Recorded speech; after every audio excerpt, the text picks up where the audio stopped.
सीमा दान पुण्य और गरीबों को भोजन कराने से वस्तुएं कभी घटती नहीं हैं।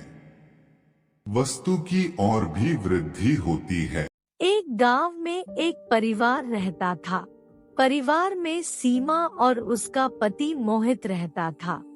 मोहित हनुमान जी का बहुत बड़ा भक्त था।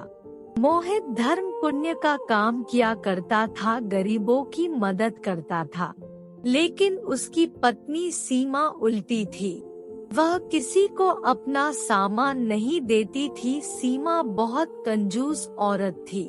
एक दिन सीमा और मोहित सो रहे थे तो मोहित के सपने में साक्षात हनुमान जी आते हैं।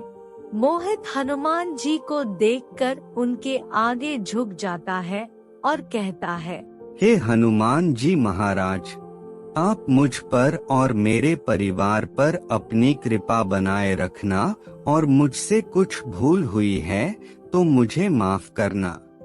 फिर हनुमान जी मोहित से कहते हैं, तुम राम नवमी के दिन एक गरीब को भरपेट भोजन कराना। फिर मोहित सुबह उठता है तो वह अपनी पत्नी से कहता है, सीमा, तुम्हें पता है आज रात सपने में साक्षात हनुमान जी आए थे और उन्होंने कहा है कि रामनवमी के दिन हमें एक गरीब को भरपेट भोजन करवाना है। उसकी पत्नी मन में सोचती है कि मैंने किसी ऐसे को खाना खिलाऊंगी, उसको ज्यादा खाना नहीं खिलाना पड़े और मैं काम से जल्दी फ्री हो जाऊं। फिर सीमा किसी ऐसे व्यक्ति की तलाश में निकल जाती है, लेकिन उसे कोई नहीं मिलता तो वह अपने घर आ जाती है। ऐसी ही फिर रामनवमी आ जाती है, परंतु सीमा को कोई नहीं मिला था। तो हनुमान जी एक बच्चे के रूप में उसके घर आते हैं। अरे, यहाँ कोई रहता है क्या? मुझे बहुत भूख लगी है, यहाँ खाना मिलेगा क्या? सीमा उसकी बात सुन के बाहर जाती है और पूछती है, क्या हुआ बेटा, क्या चाहिए तुम्हें? माँ, मुझे बहुत भूख लगी है, क्या आप मुझे पेट भर खाना खिला सकते हो क्या? फिर सीमा मन में सोचती है, चलो अच्छा हुआ यह छोटा बच्चा आ गया, मैं इसको 5 मिनट में खाना खिलाकर भेज दूंगी, अपने घर का राशन भी कम लगेगा। फिर सीमा बोलती है, हाँ हाँ बेटा, क्यों नहीं, आ जाओ अंदर, मैं तुम्हें खाना खिलाती हूँ। फिर सीमा खाना बनाने लगती है, बच्चे को खाना परोसती है। बच्चे को खाना खिलाते खिलाते सीमा को सुबह से दिन हो चुका था, लेकिन बच्चे का पेट नहीं भर रहा था।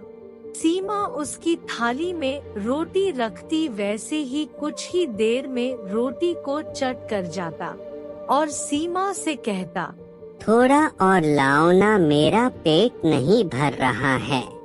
सीमा बेचारी फिर से रसोई में जाती और फिर से रोटी बना कर लाती और बच्चे की प्लेट में रखती।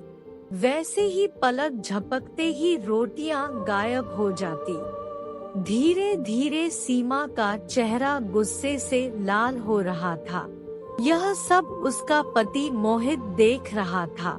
उसने सीमा को एक तरफ बुलाया और कहा, देखो सीमा, वो बच्चा अपना मेहमान है और वह अपने बुलाने पर ही आया है और तुम ही ने उसे बुलाया है खाने के लिए, और तुम ही इस तरह से गुस्सा करोगी तो सारा पुण्य समाप्त हो जाएगा।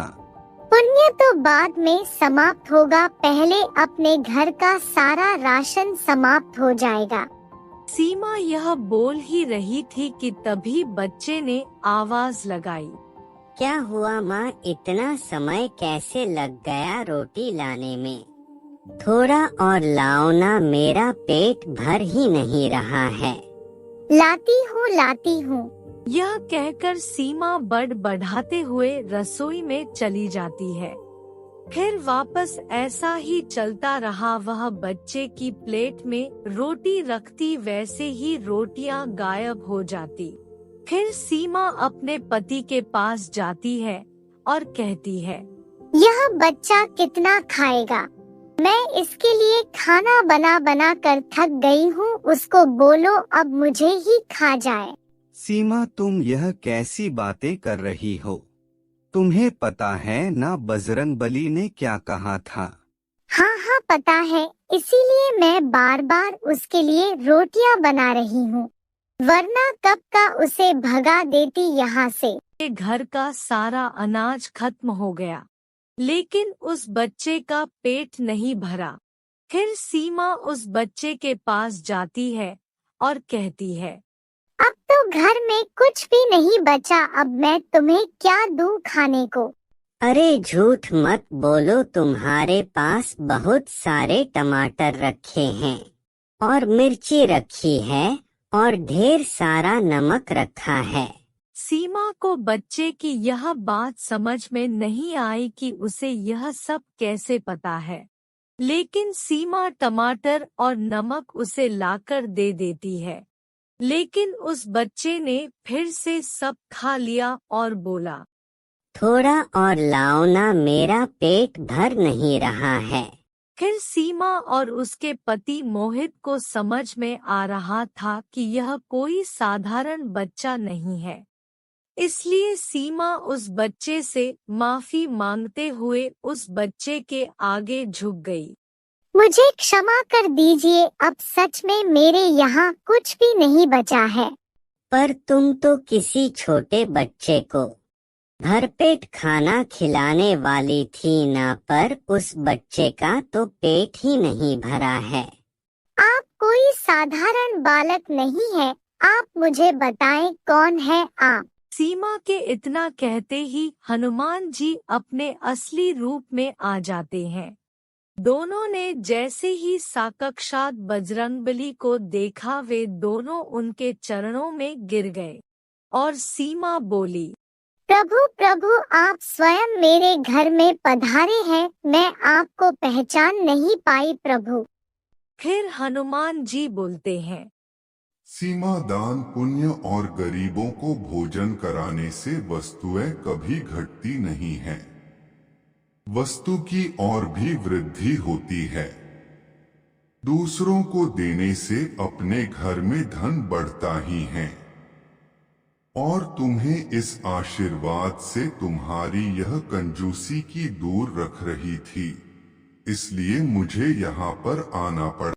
सीमा बोलती है, प्रभु अब मेरी आंखें खुल गई है, मैं सत्य को जान गई हूँ, मुझे क्षमा करें।